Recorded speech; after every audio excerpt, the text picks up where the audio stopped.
किरण भोजपुरी लोकगीत में रउरा सबके स्वागत बा। हम किरण रउरा सबके गोड़ चूक के गोड़ लागतानी। जितिया पर्व के बहुत बहुत शुभकामना और बधाई। हम जितिया व्रत के कथा सुनावे जात हई। ध्यान लगा के सुनब, सबे पूरा सुनब तबे एकर पूरा फल मिली। एक गांव में कुम्हार कुम्हारिन रहत रहे लो। माटी के दिया ढकनी कलसा बना के आवा में पका के ओके बेचत रहे। कुम्हार माटी गांव के तालाब गढ़ई से कोड़ी कोड़ी ले आवे और कुम्हारिन के साथे सुंदर सुंदर दिया ढकनी कलसा जौन भी रहे माटी के बर्तन बनावे।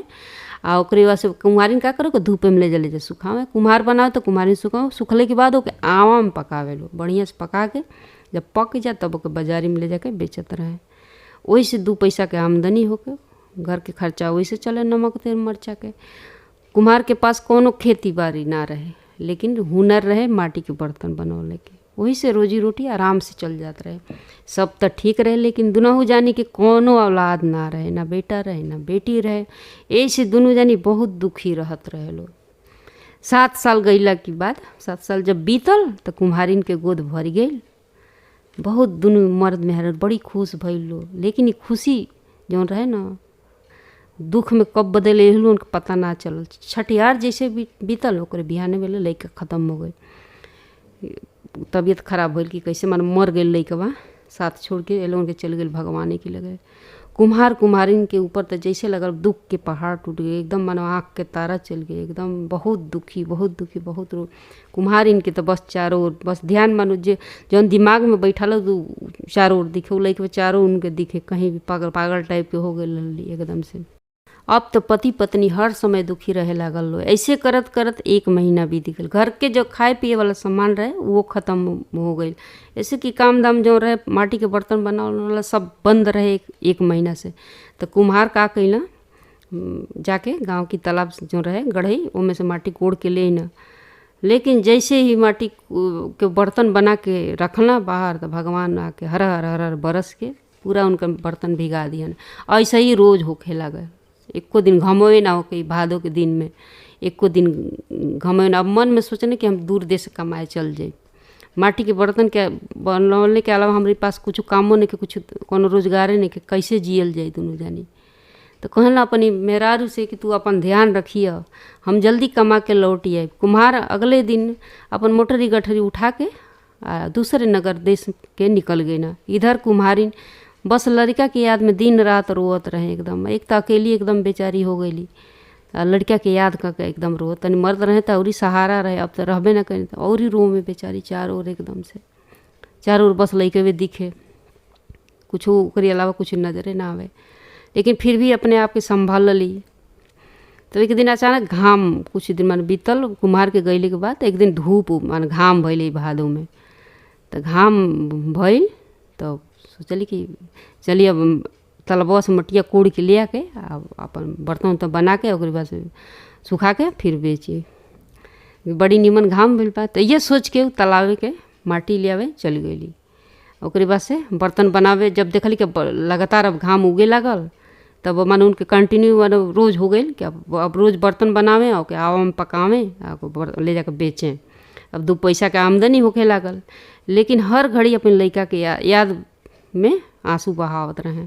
कौनो ऐसा दिन ना रहे कि कौनो ऐसा पल ना रहे कि जौन पल में उनका लड़का उनका के याद ना आवे। दिनवा तो कैसो मानो कट जा, बर्तन बेचत बनावत ओके करत माटी खोदत। लेकिन रतिया बहुत उनके भयावन लगे एकदम से, एकदम बहुत रोवे। एक दिन बर्तन ना बना के का कैली, मटिए के पुतला बनावे लगली। आँख नाक मुँह हाथ गोड़ कुल बना देली, सुंदर सुंदर अंगुरी अंगुरी कुल। अब तो खूब सुंदर लड़का तैयार हो गई, पुतला मूर्ति खूब सुंदर तैयार हो गई। अब तो वही मटिए की पुतला में अपन लड़का के मानो रूप देखे लगली कि तो हम बबुआ एकदम लगली वही बबुए जैसे दुलार करे। ओके नहवावे धुलावे, निमन निमन कपड़ा पहिरावे, काजर लगावे, खूब माथे पर टीके, खूब ओके खाना उना कुल खिलावे। ना खैले पर डंटबो कर, खैबो कि ना तू खैबो कि ना, खूब मैंने डंटबो करे। कहीं भी जा अपने आचरा में छुपा के कि नज़र ना लगे, ओके छुपा के ले जा, सीना से लगा के सथवे माने एक पल ओके छोड़े ना। माटी के बर्तन बनावे तब का करे, अपनी गमछा से पिठिया पर बांध ले, तब मटिया के बर्तन बनावे। माने एक पल ओकरा के अलग ना करे। इधर कुम्हार के भी कोनो आता पता ना रहे कि कबले आई हैं, कई महीना बीत गए उनका के। आई तो अपने काम में वो बबुआ के लेके अपन लागल बड़ी, मन में आस लेके कि पति कहियो न कहियो तो लौटबे करिए। विधाता इतना निर्दयी नहीं है कि हमार सब कुछ छीन ली हैं। कितना दिन हो गए, ना चिट्ठी न पाती कुछ न भेजना। अब तो सब भगवान भरोसे छोड़ दिहली। बस माटी के पुतला के दुलार करें और माटी के बर्तन बना के बाजार में बेचे। एक दिन कुम्हारिन बर्तन बेच के घरे लौटत रहली। देखली नदी के किनारे पीपल के पेड़ के नीचे कुछ मेहरारू लोग इकट्ठा होकर पूजा करत रहली। मन में उत्सुकता जागल तो लगे गईली। पूछे लगली कि रउरा लोग का करत हैं जी, और एकरा कइला से का होला। मेहरारू लोग बतावे लागल कि ई जीत पुत्रिका व्रत के हमनी पूजा करत हैं जा। ये व्रत के जीतिया व्रत जीवतिया भी कहल जाला। ई व्रत में जीमुत वाहन बाबा के पूजा कइल जाला। ई व्रत के प्रभाव से बांझिन के गोद भर जाला। जेकर अचरा में बेटा बेटी रहेले ओकर जीमुत वाहन बाबा खुद आके रक्षा करेले। लड़का पर कौनो संकट न आवे, यही लागी महतारी ई व्रत जीवतिया व्रत करेली। ई जीवतिया व्रत करेली, भूखेली। आज क्वार मास यानी आज आश्विन के सप्तमी हवे, तो आज हमनी के पीपल के नीचे नहाए खाए के जीमुत वाहन बाबा के पूजा करे आइल बानी जा। काल भोरे सरगैया यानी ओढ़ंगनिया कई के व्रत अष्टमी वाला व्रत स्टार्ट शुरू कइल जाई। दिन भर बिनु अन्न जल के रह के अष्टमी व्रत शुरू कइल जाए। वो व्रत काल हवे। काल यही नदी के तीरे फिरावल जाई, डुबकी लगावल जाई, जीमुत वाहन बाबा के पूजा कइल जाई और चिल्लो सियारिन के कथा सुनल जाई। नवमी में भोरे अंकुरी मूंग से पारण करके ताज़ा भोजन कइल जाई। ई सब ध्यान से कुम्हारिन सुनली और ओही जा प्रण कैली कि हमहू जीवतिया व्रत अपने बेटवा खातिर अपना स्वामी लागी भूखब। फिर वही समय जाके गंगा में डुबकी लगौली और जीमुत वाहन बाबा के पूजा क के प्रण कैली कि हे बाबा, अब हम राउर हर साल जीवतिया व्रत निर्जल निराहार रह के करब। हमरे बेटवा और हमरे पिया परदेसिया के रक्षा करब। कुम्हारिन अपना बेटा के यानी पुतला जौन रहे ओके का कैली अपने पीठी पर बांध के घर के लौटे लगली। अब हिन कुछुए दूर चलल आइल रहली कि तब लग पिठिया पर कुछ हलचल बुझाइल उनका के कि मानो खुदुर बुदुर पिठिया पर बनले रहली। लइकवा के जौन बबुआ के पुतलवा जौन रहे मटिया के खुदुर बुदुर जैसे लागल कि मानो हलचल कुछ बुझाइल, लेकिन अनदेखा कर दिहली, इग्नोर कर दिली ओकरा के और आगे बढ़ गईली। मन में सोचे तारी कि कहीं माटी के पुतलवा कहीं हिले डुलेला। मन में तरह भले कितनो प्यार करे, लेकिन उनके ई रहे कि ई माटी के पुतलवे है कि कैसे हिली डुली तली, ये हमारे मन के भ्रम बा। आगे बढ़ली तो ये बार तो बहुत तेज हलचल भइल। बहुत तेज से लइकवा हाथ गोड़ मरल से पिठिए पर एकदम ठिठक के रुक गईली। पीछे से धीरे से गमछा अपन बांधल पेट में जब बनल गांठ होकर खोलली, फिर धीरे से बबुआ के पिठिया पर से उतार के गोदी में लियली। देखी के एकदम आश्चर्यचकित भ गई, एकदम सरप्राइज हो गईली। अरे ई का एकदम इतना खुश हो गईली। ये तो बबुआ हाथ गोड़ मारा था, आँखिया से तो टुकुर टुकुर मुलुर मुलुर ताकत है और हंसतो बा खिलखिला के लइकवा। खुशी से उनका आँखी एकदम भरे, एकदम खुशी के आंसू छलक पड़ल। हाथ जोड़ के कहली, धन्य हे जीमुत वाहन बाबा, तोहार तो महिमा अपरंपार बा। तू तो हमारी पुतलवे में प्राण फूक दिहला। हमार बबुआ आज हमके दे दिहला। तू तो सही जीवन के दाता बाड़ा। तो हसे बढ़ के केहू नहीं के। यही लागी तो जीवतिया व्रत के जीवित पुत्रिका व्रत भी कहल जाला। बेरी बेरी जीवित बंधन बाबा के धन्यवाद कहत रही, दोनों हाथ जोड़ले। हे बाबा, जैसे हमरे माटी के पुतलवों में प्राण डाल दिहली, वो सही हरदम एक परछाई बन के रौरे रक्षा करत रहो। हम तोहारी पावन जीवतिया व्रत जबले जियब तबलक करब। हे बाबा, कुम्हारिन छाती से अपने बबुआ के चिपका के अपना घरे आ गईली। कहत अरी, हे बाबू, आज तोहर बाबा घरे रहते तो कितना खुश होई, तो ना जाने कहाँ हुई हैं। अपने मन कुम्हार के बारे में कहत अड़ी, अपने लइकवा से अगर तोहर पापा रहते ये घड़ी कितना खुश होई तो आज। लेकिन कितना दिन हो गए, कितना साल महीना हो गए, अब ना घरे। ये सोच मानो दुखी रहे। और तो सब खुशी मिलिए गई, लइका मिल गई। कौनो खबर नहीं खे, ना चिट्ठी ना पाती, कब कुछ भेजबे ना करेला। मन में जीती बन्धन बाबा के ध्यान धैली, स्मरण क के कहत अड़ी, हे प्रभु हमारे पति के रक्षा करब, जहाँ भी हूँ वहाँ के रक्षा करब, जहाँ भी हो के उनके सकुशल राखब। सप्तमी में नहाए खाए तो कैले ही रहली। भोरे 3 बजे उठ के सर गई कई के अष्टमी जीतिया व्रत शुरू कैली। उधर प्रदेश में कुम्हार भी जंगल के रास्ते घरे लौटत रहना, लेकिन कुल सामान जौन रहे अपन मोटरी गठरी में अपन धैले जौन कमैले रहना, अच्छा खासा पैसा रुपया कमैले रहना, घरे लौटत रहना रुपया पैसा लेके, तब अपन चोरी हो गई। चोरा लेने से चोर डकैत बड़ी दुखी मन से एक वन से दूसरे वन में विचरण करत चलत फिरत आवत रहने। तब लग जीव बन्धन बाबा उनको परीक्षा ले पहुँच गई ना।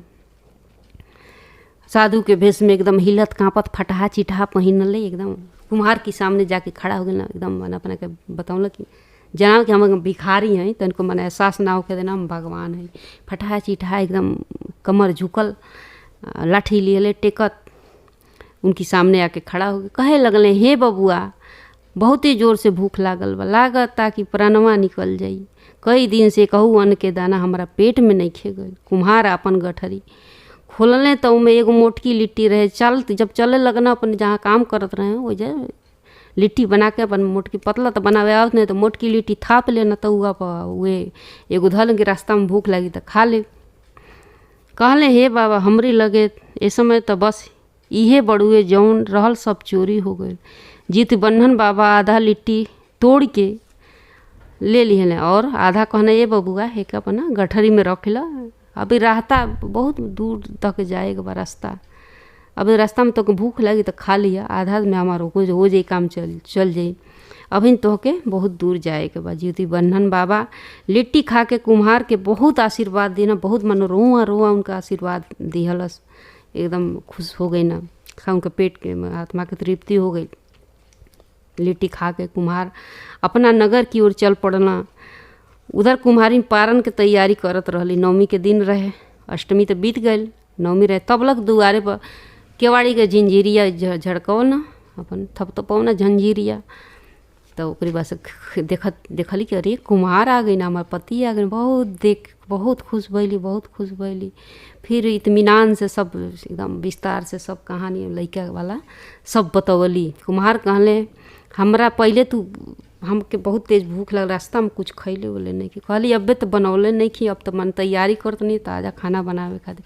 कहना वो चिंता मत कर, तू हमारो गठरी ले आवा, वही में कुछ रोटी बार लेके आवा ना। तो गठरिया जब खोलली तब उनमें देखा तरी हीरा मोती मार चमकता। एकदम चकित हो गई, आश्चर्यचकित। हम एकदम कहते कि रौरा तो बड़ी झूठ बोलते, रौरा तो कहते नहीं कि रोटी वह में तो हीरा मोती मार चमकता भरता।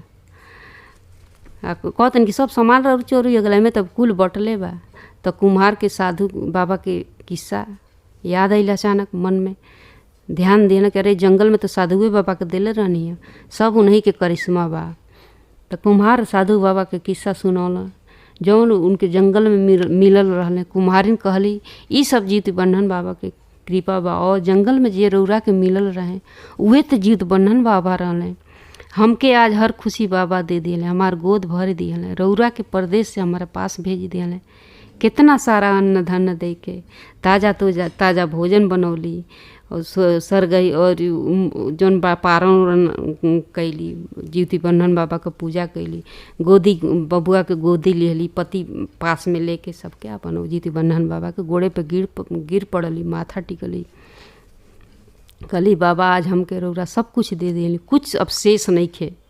अब तो बस ये आशीर्वाद दे कि हम हरदम राउर गुणगान करत रही। जैसे हमार गोदी भरली वैसे ही कथा सुनवैया कथा कहवैया के भी गोदी भरब, सेनुर सुहाग अमर करब, अन्नदाता अन्न धन दे के भंडार भरब। जय है जीमुत वाहन बाबा की, जय है जीमुत वाहन बाबा की।